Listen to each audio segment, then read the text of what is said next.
Great. Okay, so we are very pleased to have Kelsey Jack, who is an associate professor at the Bren School of Environmental Science and Management at UC Santa Barbara, delivering this afternoon's keynote.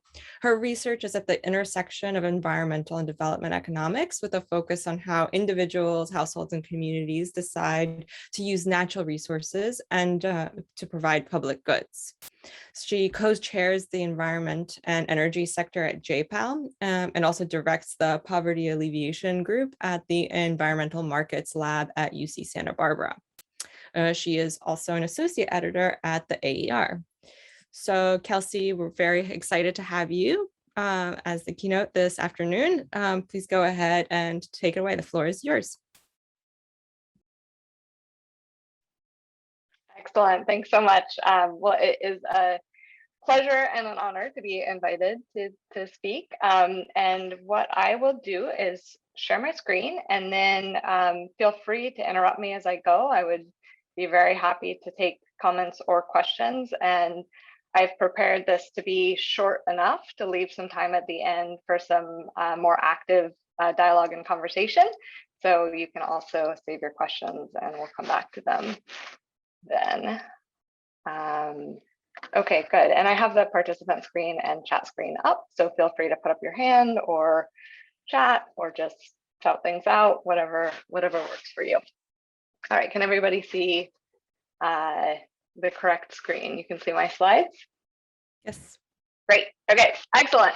All right, so I'm going to be talking about a phenomenon that I've gotten really interested in over the last several years. Time flies. It's probably been about a decade that I've been really interested in it, but it still feels new because it's a really, I think, exciting and kind of open area for research. And it's this phenomenon of seasonal poverty, which I'll spend the first few minutes of this talk really trying to explain and talk a little bit about. And then I'll go into a couple of studies that I've been working on that relate to it. And then I'll close with what I see as kind of some open questions, kind of a research agenda around this topic. And in particular, as I go through this is going to be, you know, a fairly development heavy kind of a talk, but a lot of what I'm going to be talking about, I think, has sort of echoes if you look in consumption smoothing decisions in lots and lots of different domains. So if development is not your cup of tea, then you can be thinking about similar challenges that we see households facing when they're going from paycheck to paycheck. When you look at food stamp recipients in the US going from food stamp transfer to food stamp transfer. So, you know, you can sort of think about these broad themes as applying to a lot of different settings. And I think what I find particularly interesting about this is there are just like lots of different questions about both the consequences and the underlying causes that come up. And the reason that I've put the title in that order is that's the order in which I've been thinking about them. And so that's the order in which I'm going to be talking to you about them. So to go ahead and kind of fix ideas of the type of context that I have in mind before I start to tell you a little bit about the kind of broader patterns that reflect what I'm going to be calling seasonal poverty. This is a phenomenon that most commonly arises in agricultural settings, and that's because this is driven by the agricultural cycle.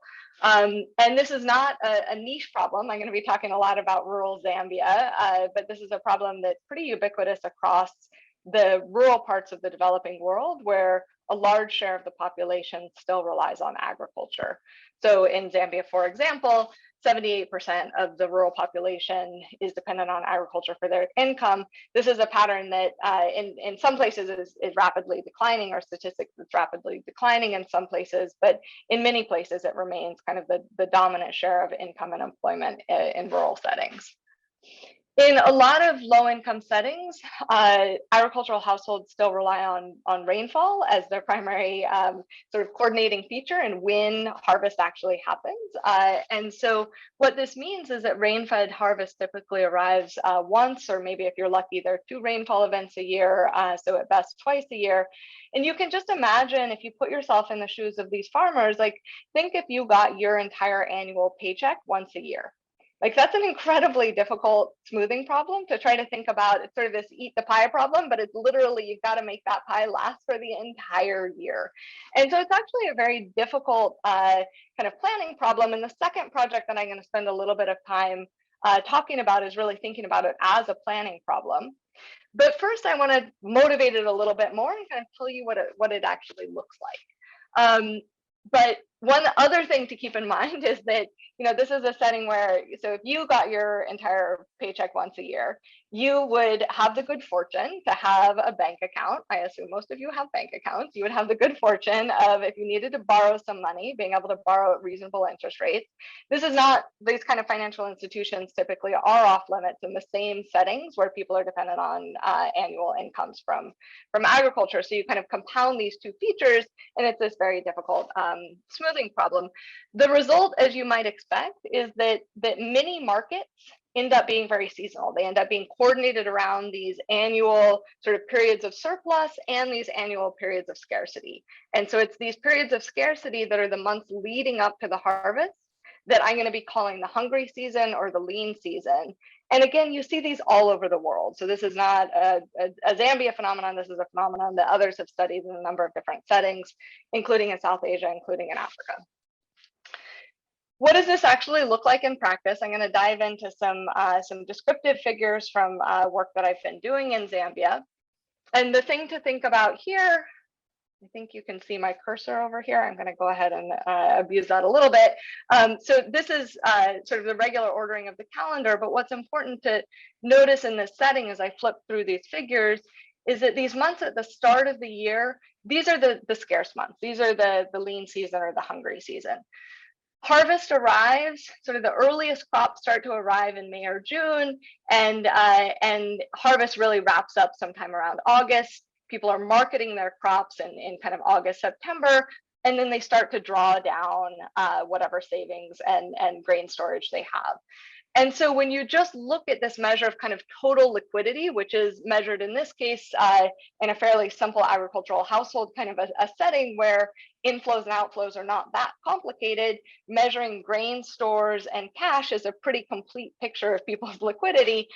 You can see that in these months of the hungry season, on average, people's reserves are kind of lowest. As harvest starts to kick in, they rack up, they peak right after people are selling their grain, and then they very quickly get depleted again and drawn down into this hungry period. So what you're going to see is that this pattern of individual household kind of savings accounts has knock-on effects across a number of different markets. I'm going to show you this descriptively, and then I'll talk a little bit about some work that we've been doing to try to understand this a bit better and formalize it.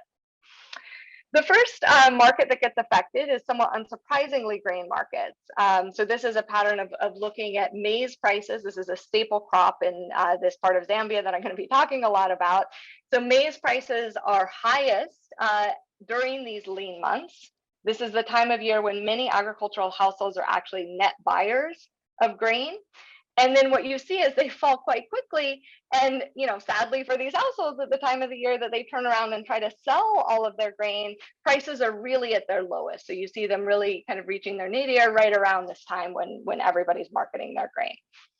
So this, of course, has deleterious effects on people's overall income, and others have worked on that. I'm not going to be talking much about this particular problem, but it's in the background, and it's obviously contributing to some of the consumption cycles that I was showing you on the previous slide. Consumption cycles I'm showing you on the next slide. The previous slide was the savings. So this does show up though in consumption. So as you might expect, the combination of the fact that people's own reserves are depleted and prices are at their highest mean that you see consumption in this correctly named hungry season at its lowest during these early months of the calendar year. And then as these early crops start to come in and people start to sell their grain, consumption rises again. So it's a shorter trough in consumption than you see in some of these other patterns. But again, this time of the year, in a fairly coarse measure of consumption, this is number of meals per day, you're seeing this decline during the hungry season. Good. So the clarification question, when are households planting? The rain start, that was an important detail that I forgot. Never give an agricultural talk without talking about when it starts to rain. It starts to rain around November. So that's when planting's happening. And that's relevant because I'm about to show you a picture of labor markets. And so you'll see when labor demand is going up and down as well. But before I do, if consumption is declining, this may be bad for, for overall household utility or something like that. But, does it matter for other kinds of outcomes? And this is some suggestive evidence that it might. This is a measure of the fraction of children that are underweight according to the WHO weight for age thresholds. This is actually using DHS data. And so, you could have quibble with whether this is the right figure to draw, but what you see from this is that the fraction of children that are underweight is also at its highest during these lean months, during the hungry season. So this suggests that that these reductions in consumption are not only important for, sort of welfare maximization, but they're also important for, or utility maximization, but they're also important for child health outcomes, potentially longer run growth impacts as well. Now, what I'm going to be talking a lot about over the next little while is understanding how households cope with this. Sort of what are the strategies that households use to try to smooth in the absence of having access to savings accounts or to low interest borrowing. This is the same figure that I showed you before. Confusingly, I'm switching the axis around just a little bit here so that we're now looking at a more kind of accurate description of the agricultural cycle. Planting, as I just mentioned, is happening sort of starting in October, really, through November. Then the crops are on the field during this time. And so the thing to notice about how this coincides with the hungry season is at the time of the year when households are hungry is also the time of the year when crops are on the field. Households are weeding in the setting. It's a fairly intense period of labor as well. And then harvest starts to begin around sort of earliest in late April or May. So this is the fraction of households that report being short of food. This is just another way of looking at some of this. This is just sort of a more subjective description of the patterns that I was showing you before. But what I want to add to this figure is a measure of labor supply. So I'm going to be talking about a particular feature of labor markets in Southern Africa, which is something called ganyu. This is the local name for short-run kind of spot market transactions. Households get up in the morning, go look for work, and sell their labor off the farm. I'll tell you a little bit more about this in a bit, but you should think of these as sort of casual labor types of transactions that, for the most part, I think, hopefully I'll convince you over the next few slides, are driven by households' own consumption needs, as opposed to other features of the labor market. And what you can see is sort of a suggestive pattern that some of that may be going on, that at the time of the year when these households are at their poorest is also the time of the year when they're selling a lot of labor. And so, of course, that could be driven by wages, that could be driven by a number of other features of the market. And what I'll show you is that this is also the time of the year that investing labor in your own fields also has quite high return. And so this pattern of consumption smoothing by smoothing income, by selling your own family's labor off the farm, turns out to be quite a costly strategy in terms of overall agricultural production. Okay, so this gives rise, sort of these descriptive patterns give rise to a few questions that are going to motivate the rest of what I talk about. The first is to try to understand some of the consequences of this, not just using these descriptive figures, but actually trying to test some of these consequences. And what I'll be focused on are rural labor markets and agricultural production, which is really motivated by the last figure that I showed you. And I should say that the reason that I started working on this in the first place is because farmers would tell this story. I was out working in the same part of rural Zambia on some other projects, and again I was hearing this story of why is it hard to invest in your agriculture? Why is it hard to to increase your household's well-being and things like that? Farmers would describe this pattern of the hungry season meant that they had to go do ganyu, which meant that they couldn't invest as much family labor on their own fields. This led to lower harvest output, and it was kind of this cycle that would happen year after year. I thought that was fascinating, and so this question is kind of what came out of those first informal conversations that then turned into a project that tried to quantify that and test that pattern. And so Diane has put a question in the chat, which is an excellent question, which is how diversified are crops in this context. They're not terribly diversified. So on average, households are growing about 3 crops. Basically, everybody grows maize. You're not a farmer if you don't grow maize. They're typically growing 1 cash crop, either cotton, some cases tobacco or soya. And then many people have a 3rd crop, ground nuts, some other kind of either consumption crop or a second cash crop. One strategy for improving smoothing, of course, would be to have crops that ripen at different times of the year so that you could have harvest income at different times of the year. Unfortunately, in a setting like this where there's a single rainfall event, it's actually quite hard to, you have to find crops that have either very short growing seasons or potentially longer growing seasons. So households don't have a whole lot of options in terms of kind of locally available seeds and crops that would give them those kinds of smoothing opportunities. But it's a great point that, crop diversity, that I'm going to talk about some strategies for thinking about smoothing, but there are many, including crop diversification, irrigation, a number of other things like that. Yes, Nicola.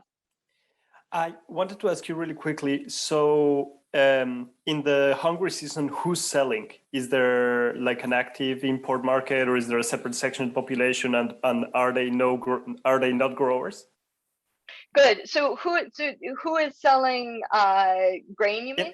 Yeah, in the hungry season, right? Okay, good. Yeah. So who are they buying it from? Why? So actually, one thing that's interesting, and there's a lot more details. I'll put up the reference to the paper that contains all of this in just a moment. But there's a lot more detail in there. One of the things that's actually quite interesting is in local grain markets, supply is also very low, and that is part of why prices are so high. And so it's often there are a handful of households who had larger harvests either for idiosyncratic reasons or because they're just the larger landholders. So some people are certainly holding on to their grain and making a bundle off of these price fluctuations. But you also see, I don't have a map in these slides, but you also see that this is a region of Zambia that borders Mozambique. You get a lot of traders coming in from Mozambique, coming in as well from Tanzania, coming in from sort of port countries and selling grain that way. There's a whole like other fascinating set of conversations to have about those types of transactions. For now, again, sort of food prices are a bit out of the picture, and in fact, I'm not going to show you any formal theory, but the kind of intuition type theory that's going to be floating around in the background, we're going to basically ignore prices altogether, which isn't quite fair, but we can talk about potentially, if you guys are curious, we can talk about how that would affect some of these predictions. Okay, so then we want to establish that these kind of anecdotes and descriptive figures are in fact sort of like true causal things, that scarcity and liquidity constraints and so on during the hungry season are actually meaningful. Then conditional on answering that, there's important stuff going on in this first question. This second question, of course, becomes really important of, well, why aren't people doing more of what Nicholas is suggesting and just saving more at harvest time and either then selling it to their neighbors at a great profit or just eating it themselves at potentially high returns. So this is going to be, I'll show you a little bit of ongoing work that's trying to start to get at that a bit. So just to preview a bit about where I'm going, I'm going to show you 2 different field experiments, and I won't go into much detail on either of them. I'll just give you kind of the broad brushstrokes. In the first one, we'll be trying to lower the sort of food scarcity in the most direct way we can, which is by offering households subsidized loans during the hungry season. And then we'll measure the impacts of that on consumption, labor, and agricultural output. This is the reference to the paper that has a lot more details in it if you're interested. And then the more recent project is asking then, well, what are some of the underlying causes? And we're actually going to get a bit behavioral here and try to draw on some of the literature around the planning fallacy, which some of you may have heard about. We'll think about this as a planning problem and try to understand how sort of the challenges around planning at harvest time contribute to the consumption fluctuations that I've shown you. Before I do, let me say just a few more things. I've already given you a little bit about the kind of setup here, but these are both implemented in the same context. And so it's worth saying just a little bit more about this context. As I mentioned, this is a setting where households don't have access to very secure savings. Unlike some developing country settings, a lot of the informal savings institutions like village savings and loan associations or rotating savings and credit associations are relatively few households in our study population participates in that.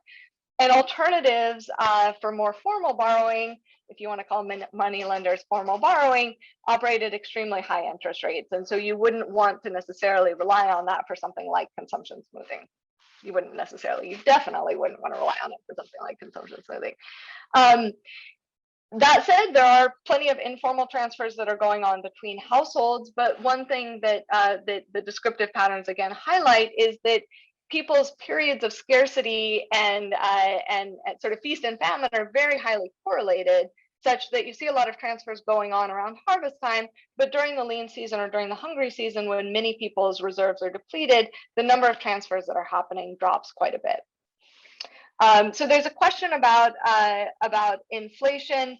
In the particular setting and time period that we're studying, there's not enough rampant inflation to really explain why people would be spending quickly. Whether kind of concerns about inflation or sort of like beliefs that are incorrect, that people are more concerned about inflation, could be driving some of it. I don't have a whole lot to say on that.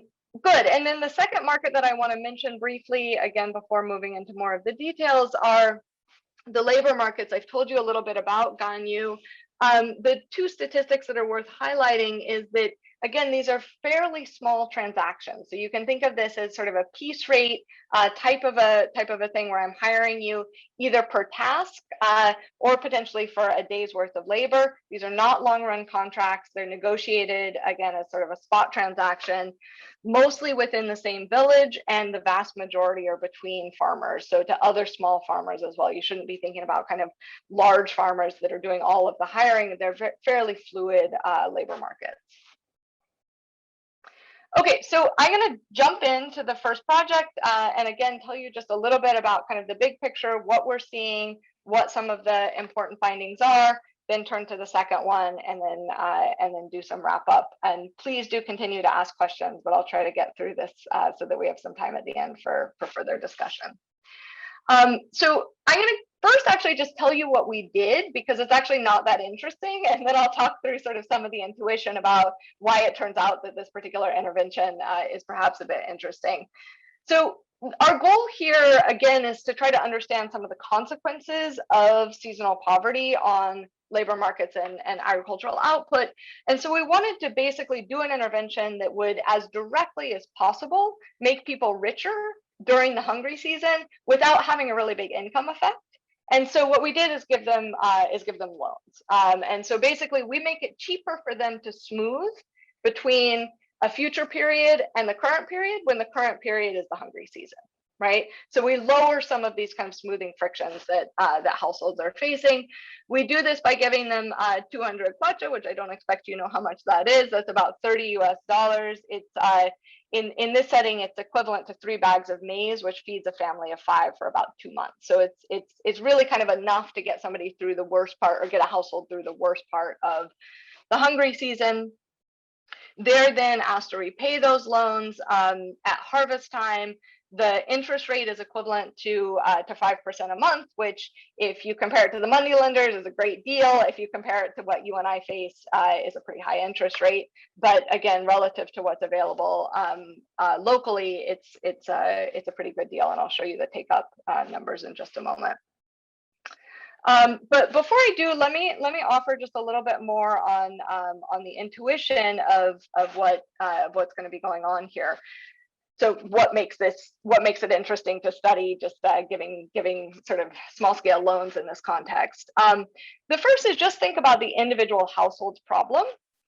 So for the individual household, what do high hungry season interest rates do? And then conversely, I'll show you some predictions a little bit flipped around. But first, thinking about what high hungry season interest rates do, they make the future period, the harvest period, look less important than the current period.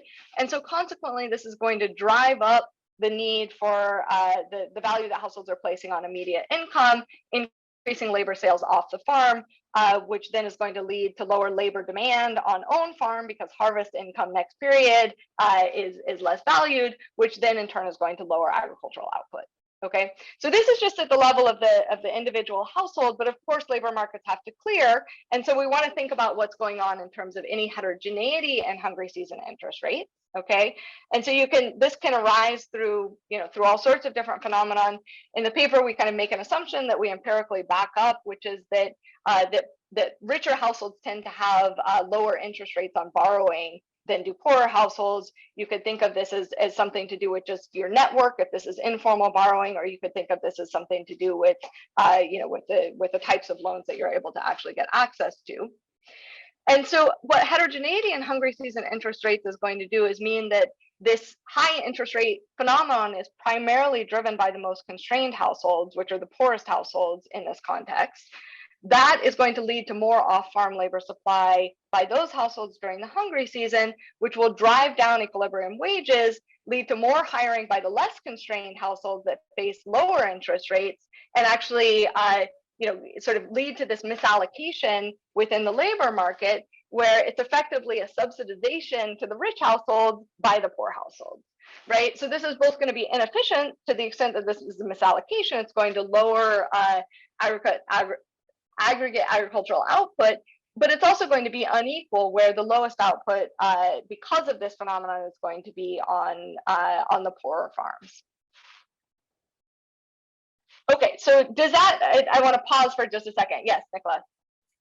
So tell me if you're going to talk about this later, but is there a fundamental reason why in the market itself there hasn't been something like a relatively lower interest rate lending, like the one that you're introducing experimentally? Yeah, no, it's a really good question, and I thought about giving the second part of the talk on all the things that we did following this experiment to try to scale it up and all the reasons it failed, but I decided instead to talk about something more interesting, which is why this is going on in the first place. But the quick answer to that is I unfortunately know all too well the answer to your question, which is that it's just really expensive. And there's actually, if you look up the paper, we have a section at the end that talks through the kind of cost and benefits or cost effectiveness of these loans. We do a bit of both. And the fact is, even with 5% monthly interest rates, with small loans and high transaction costs, you just can't recover enough per borrower to cover the transaction costs. And so either you need to expand the market a ton, or you need to make the loans much larger. And so then, of course, as you make the loans much larger, we're entering into something where it's not a consumption loan. You now have to be productive. You have to, the farmers have to do something much more revolutionary in order to be able to pay it back. So it's fundamentally a problem of transaction cost. It could be other things too, but that's all you need. You don't need default risk. You don't need anything else. All you need in this kind of market is transaction cost to make it unprofitable for the lender. Adeline. It's kind of a related question about the design. Why did you pick that interest rate, and why not even looking just at cash transfer? Because if you just test this hypothesis, that would have been enough in a way. Good. Yeah, good. No, excellent question. So the reason to choose this interest rate was so we could have done it from the perspective that that I think you could turn Nicholas's question around to of what would be the transaction cost, or sorry, what would be the interest rate that you need to price these loans with in order to cover the transaction costs. What we did instead was going into this, so we wanted to balance getting the resources into farmers' hands with something that they would, so we were trying to minimize the income effects associated with a cash transfer, right? So those were kind of the two things that we were trying to balance out a bit. And I'll say one other thing in just a second if I remember. And so we did a series of hypothetical choice experiments at the beginning that actually were phenomenal, because what we did, we did a number of things. We varied the interest rate. So in the form of, if we gave you this much in January, how and you had to repay this much, would you take the loan? And then varied the amount that they would have to repay. And there was this dramatic change where it went from like 20% of people saying yes to the loan, you know, to 80%.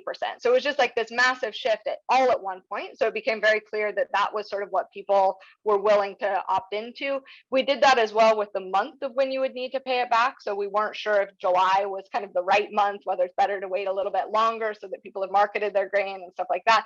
So we did this actually with all of the dimensions of the loan. And what I'm not talking about at all today is there's actually a cash loan arm and a grain loan arm. And so we did that as well to try to get the equivalence there. And then we also actually did it with a what size of cash transfer, again, would you be sort of willing to take in exchange for this kind of loan? And we actually, in the design, we have a very small kind of income effect control group that just gets the cash transfer that's the equivalent of the sort of transfer associated with this size of a loan. So, you know, so we were kind of worried and thinking through all these different things.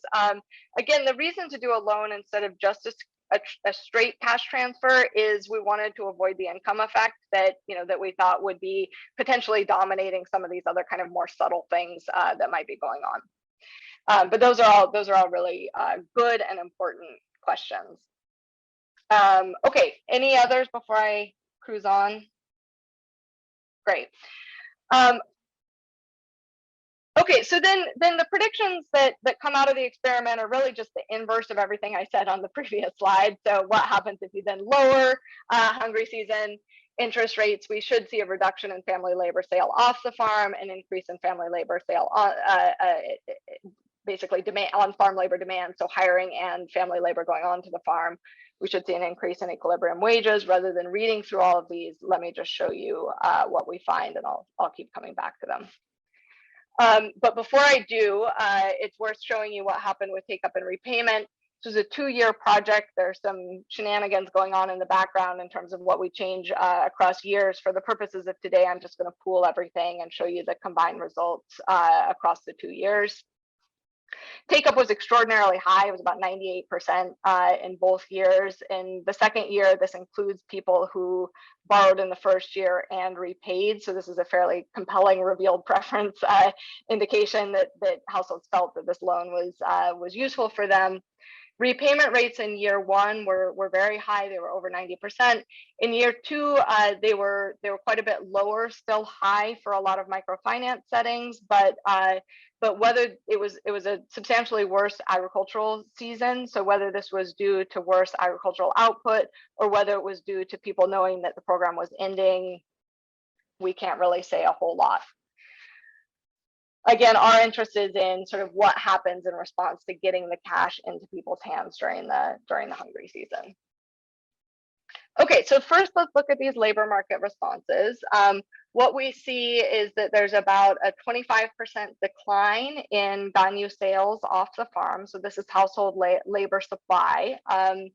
And these are questions that were asked during the hungry season with a 1-week recall. So one of the things that was kind of amazing about doing this project is we were just in the field all the time collecting a ton of data, and we're able to get fairly precise measures as a result of things like short run fluctuations over time in things like labor supply and labor demand.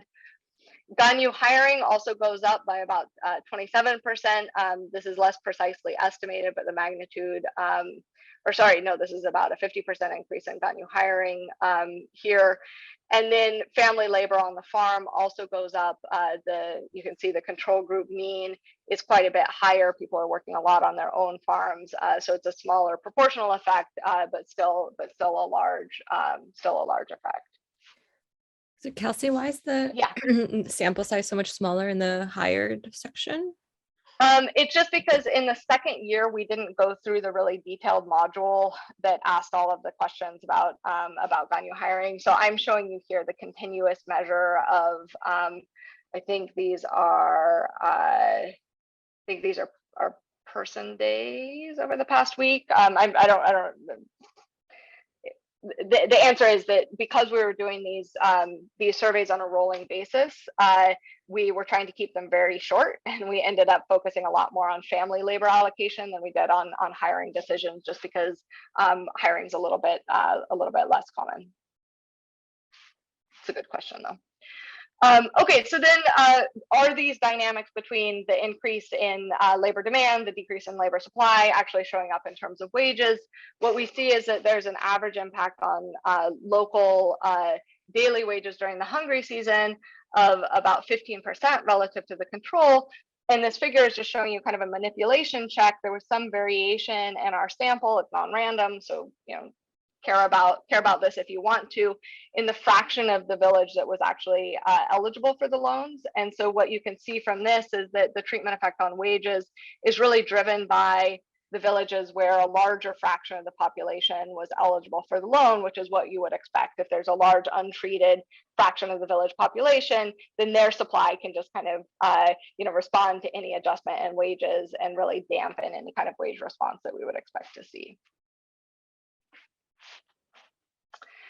And so then part of the question is, okay, well, fine, people are pulling their labor back onto the farm. This is happening at a time of the year when people are mostly doing things like weeding and other kinds of things like this. Does it actually matter for agricultural output? And the answer is yes, it does. We see about an 8% to 9% increase in a kind of comprehensive measure of overall agricultural revenues. This is again pooling across the 2 years. I guess that's really all I have to say about that. So yes, this increase in family labor, in labor demand on farm leads to an increase in output. And one of the things that we do in the paper is kind of the back of the envelope calibration to ask, is this plausible? And it turns out the implied marginal product of labor that comes out of this is actually very close to the hungry season wage rate. So that's kind of comforting that this is in fact a kind of plausible effect. Okay, and then so that I have a little bit of time to talk about the other project, I'll go through these other predictions a bit more quickly. But the first is that we expect to see, in particular during the hungry season over here, that consumption goes up, whereas at harvest time we don't see a change, a treatment effect on consumption. So this is equivalent to more smoothing actually happening in response to these loans. And then if we return to this question about inequality, I'm not going to show you all the figures, but all of these results that I've just talked through, a lot of the impacts are concentrated among the poorer households. So the bigger responses are coming off of the poorer households in terms of labor adjustments, in terms of agricultural output in particular. So consistent with all of that. Okay, so this is all very exciting. Nicholas already asked me, why is nobody else already doing these loans? So, there's potentially a good reason for it. We could spend a lot of time talking about that. We could spend a lot of time talking about the other interventions that might be preferable to giving loans. But instead, I want to talk about this puzzle of, given that households are very experienced, right? So one of the things about being an agricultural household is you kind of do the same thing year after year, right?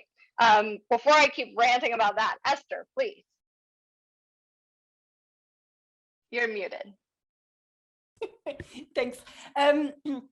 Kelsey, in the beginning, you showed about meals of children basically going hungry. Do you have anything now the effect on children? Yeah, so actually, let me be clear. So in our data, I showed you a figure before of adult meals. And then I showed you the child weight for age, right? And so the child weight for age in the DHS data, they can see the fluctuations. It's not in the slides, but we actually don't see, we see that children's consumption as measured by these fairly coarse measures of meals is actually very smooth. It's smoother than adults. So in this context, it appears that parents are helping their children smooth while they themselves are cutting back. So that's something that others have not found in other contexts, but in this context, it appears that adults are prioritizing children's consumption to some degree over their own.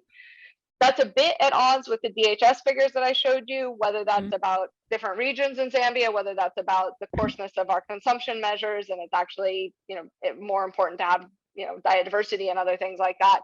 I don't know, but we in fact don't see that children have seasonal consumption in the first place, and correspondingly, we don't see that there's a treatment effect on hungry season child consumption. It's a great question, though. Yeah, because that could, then you could look at long-term effects, etc. Like, exactly. Right? Yeah. Scale it up. Yeah. But, okay. Yeah. Yeah. Yeah. Okay. Yeah, and my co-author on this is a public health guy, and he's done a lot of work on child nutrition as well, and so he's been following some of those impacts. But here we're not seeing a lot of them. Cool. Thanks. Great. Any other questions before I go on? Okay, good. So right. So the puzzle here that we kind of came away from this with, in part, is the fact that, again, farmers are doing this year after year. Every year, you know, they run out of food before the next harvest arrives. They start doing ganyu. This is very predictable. All of their neighbors do it every year. You know, it's sort of this well understood thing. Everybody talks about the hungry season. And so it's a bit of a puzzle, right, of why households are not saving more. You could imagine a lot of different things going on. I'm going to explore for the next 10 minutes or so one possible contributor to the consumption smoothing failures that we see.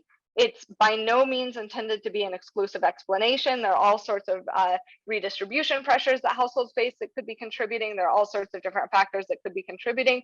What I'm going to try to show you is that some of what we're seeing appears to be driven by what looks like some evidence for systematic over-optimism at harvest time among farmers, and I'll sort of walk you through this.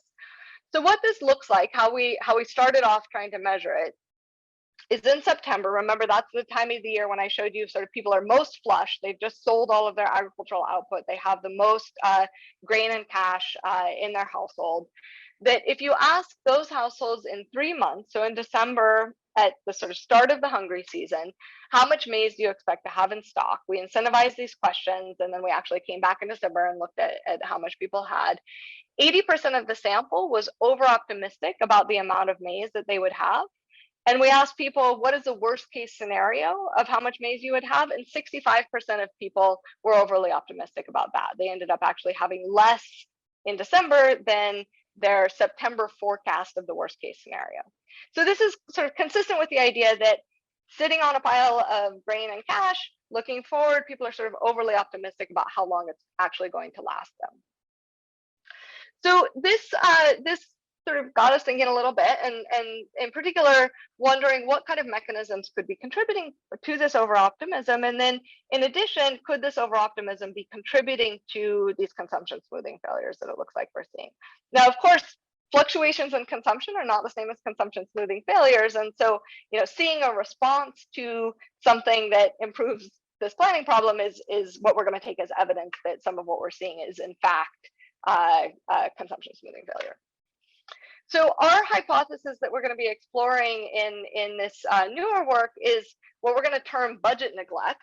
So you can think of this as basically taking the planning fallacy, which has been described primarily in kind of the behavioral and social psychology literature, and taking it into the savings domain. So you can think about this as sort of broadly in any kind of context, as the individual may neglect some future expenditures when they're trying to think about planning, when they're trying to go through a budgeting exercise. So you might remember car payments, but not gas. You might remember you'll have to buy fertilizer, but not herbicide. And this is also true for uncertain expenditures. Some of the things that may be hardest to remember are the things that are likely to happen with low probability, where any one of them is low probability, but kind of the envelope of all of them is somewhat high probability. Some shock is going to happen. You just, if you think about them in isolation, it feels low probability, but on the whole, it's high probability. And so just quickly to contrast this with present bias, you know, this is not about time preferences. This is just about misunderstanding the budget set. It's being sort of overly optimistic about how big your budget really is relative to your expenditure needs. And in particular, the kind of prediction that we're going to take to this is that improved attention to budget items and to what your future expenditures are going to be should lead you to be more realistic about your budget and alter your consumption path. Whereas this is just about time preferences, then drawing attention to budget items shouldn't have any effect at all. So Esther's asking, why wouldn't there be learning over time? That's exactly the puzzle, right? So it's exactly the puzzle of how do you maintain this over-optimism? And the last thing I'll talk about is a bit of sort of what we're exploring of how is it that people sort of maintain these incorrect beliefs. Good. So again, I'm going to jump into the intervention and tell you what we did. So I think I skipped the slide. No. Okay, I'll tell you in the next slide then again about why we do this. So the intervention is just to get people to think through their expenditures. So it's a very light touch intervention. So contrast this with what I showed you in the previous project, which is sort of the hardest intervention to do, which is a loan. You have to give people resources. You have to recover those resources. This is a very light touch, much more potentially scalable kind of an intervention. So we did some field work to figure out people's main expenditure categories. And then the enumerator just sat with the individual household for about an hour and took push pins that represented the number of bags of maize that they had harvested that year and just asked them to allocate those for the coming year.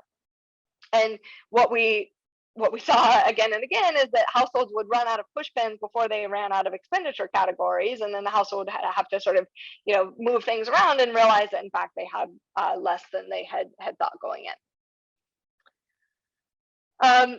And so the predictions that come out of this is well. So what I should say, I thought I had a slide on this, but what I should say is that this type of intervention borrows from what the research in social psychology on the planning fallacy has done, that's referred to as unpacking. That basically, if you can get people in the planning domain to really break down their plan, I think some of you have probably seen these papers of like you need people to go get vaccinated. If you just tell them to sign up for an appointment, that's not sufficient. If you get people to talk about, okay, I'm going to go at this time and I'm going to take this bus and I'm going to pay for my bus fare out of this pocket and whatever, that if you really unpack the plan, compliance rates are much higher than if you set this kind of overarching type of plan. So what we're trying to do is bring that type of unpacking intervention into the planning and savings expenditure space, I should say. Okay, good. So this kind of model of behavior, people forget future expenditures are, yes, please. Can I just ask something? I mean, feel free to defer because it's a bit tangent, but so like you said, there's different type of other intervention that can help people plan ahead and more maybe related to CBT type of things. Yes. If you want to defer, but why why did you think that this was particularly useful in this context versus other kind of more general planning intervention?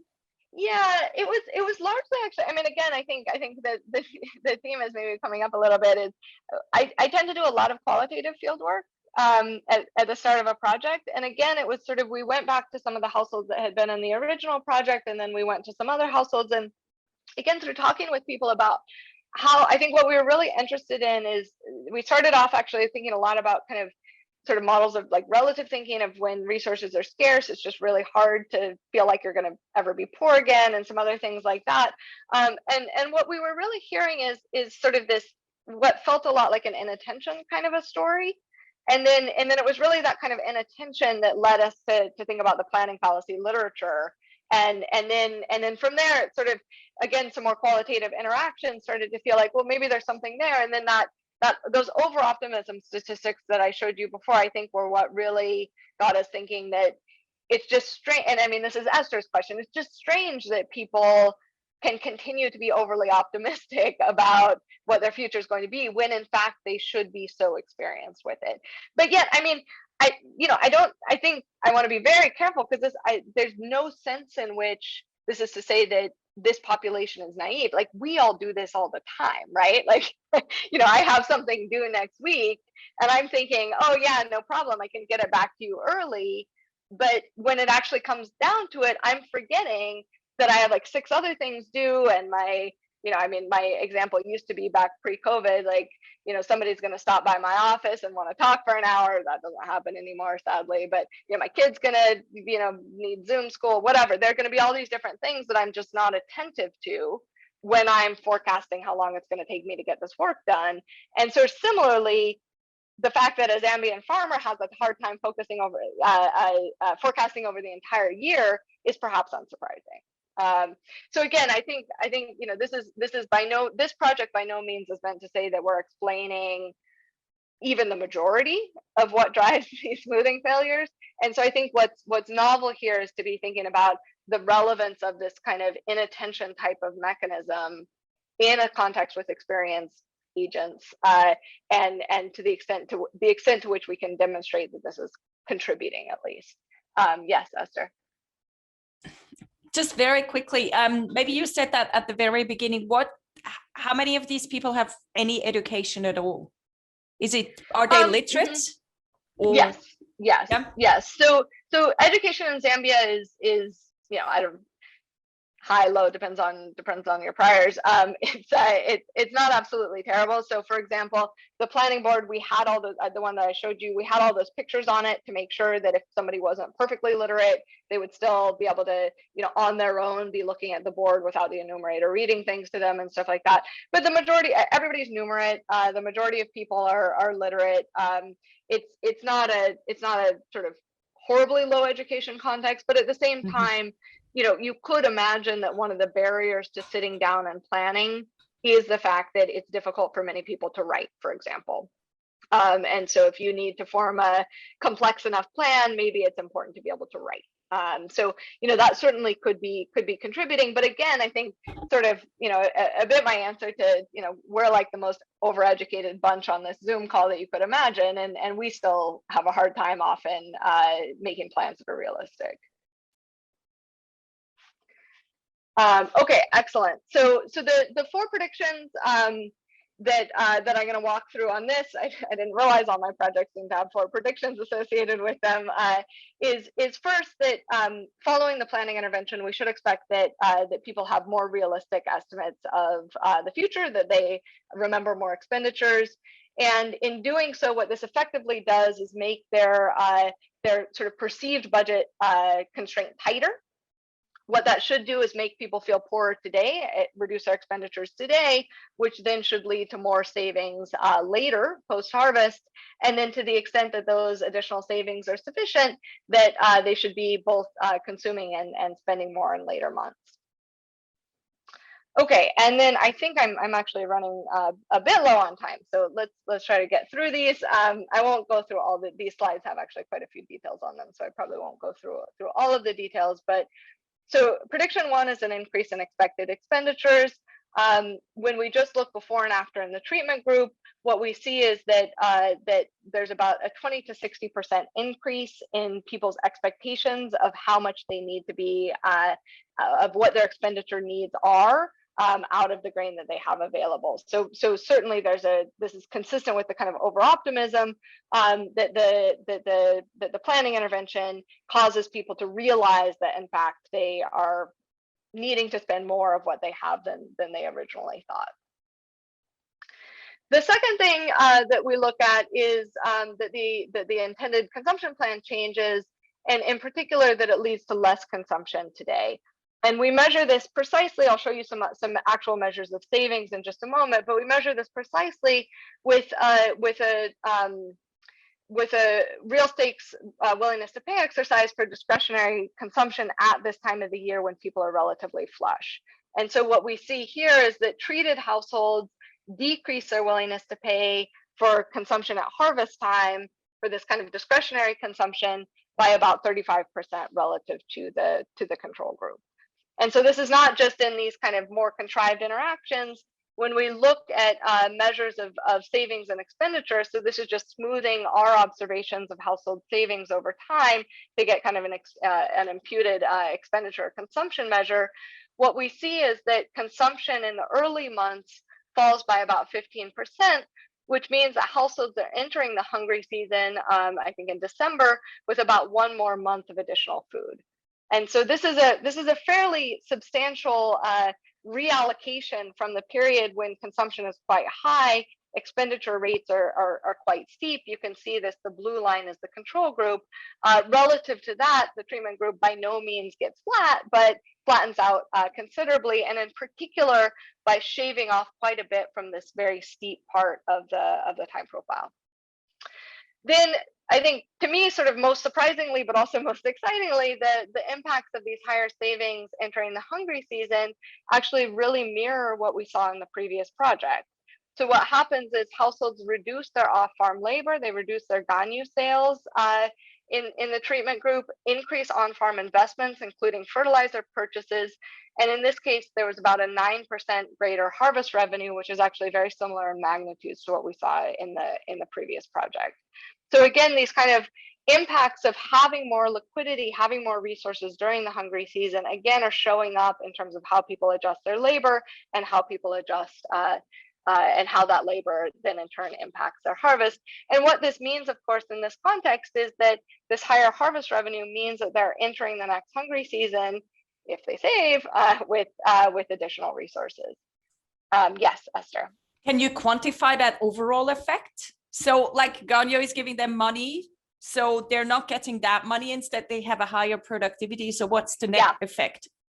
Yeah, so in this project, we haven't done that yet. In the previous project, we have done that. And off the top of my head, I don't remember the answer, but we go through exactly that. And it's smaller, of course, than just the revenue because there's foregone income, but it's not dramatically smaller. Sorry, that's not a very precise answer, but we haven't done that yet for this project, but that's something that we definitely should do.